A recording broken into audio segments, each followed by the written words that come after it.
Qarabağlıları çağırma əsasdır. Bir çıxın bir yerə toplaşaq, sözdə bir görək başımıza bir çarə qalxdı, ömür qutardı. Gözləyirlər biz pokoleniyada qırılaq. Onsuz da bizim uşaqlar Qarabağ tanıyırlar ki. Bizim yok değil. Bak bu saatte, bugün de Qarabağ bizim değil. Adı bizimdir Qarabağın, dadı İlham Əliyevin. Yani senin o torpağın, öz ata yurdun, öz baba yurdun, özünə qayıtmayandan sonra neysən, sənin nəyinə lazım Qarabağ?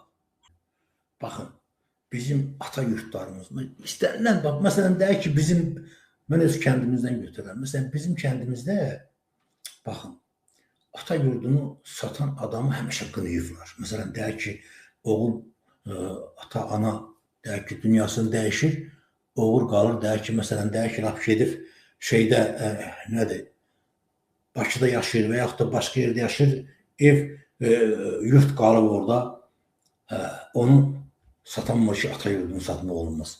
Bax, həmən o, bugün Qarabağda İlham Əliyev, həmən o ata yurtlarından insanları məhrum edib, həmən o müfi dağıtmaq istəyir. Yəni, o nöqteyi nəzərdən, bax, biz gərək buna getməyək.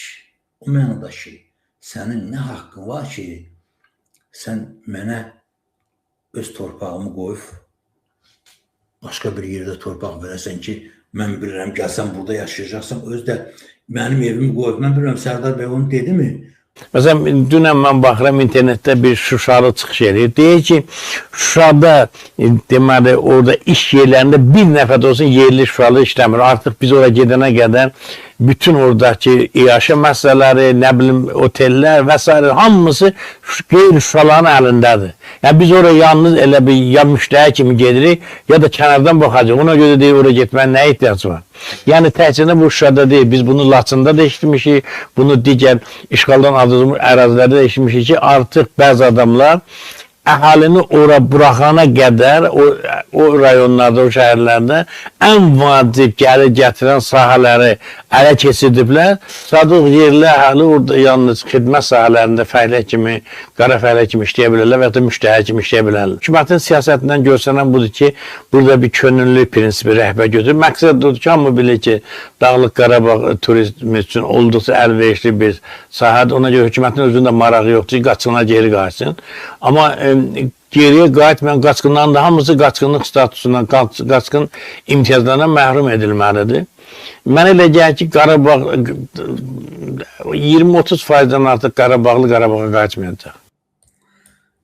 Yəni, qayıtmayacaq yox. Yəni, bunu 20-30% adamın Qarabağa qayıtmasını İlham Əliyev və onun bandası istəyir. Yəni, onlara 20-30% adam bəsdir ki, orada bunlara nökərçilik eləsinlər. Yəni, deyək ki, baxır, İlham Əliyev baxır ki, artıq neft də bugün, qaz da filan da tükənməyə doğru gedir.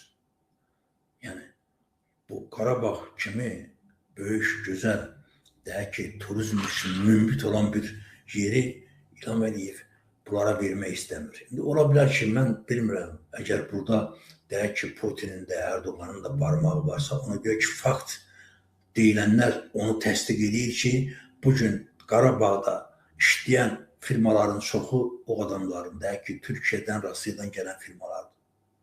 Bu qədər bəsitdir, dostlar. Yəni, o nöqteyi nəzərdən bəyənin, paylaşın, abunə olun, kişilər yığışın bir yerə. Özünüzə yazınız yazsın. Xalqa yazığı gəlmək lazım deyil. Sadəcə olaraq özünüzə yazınız yazsın.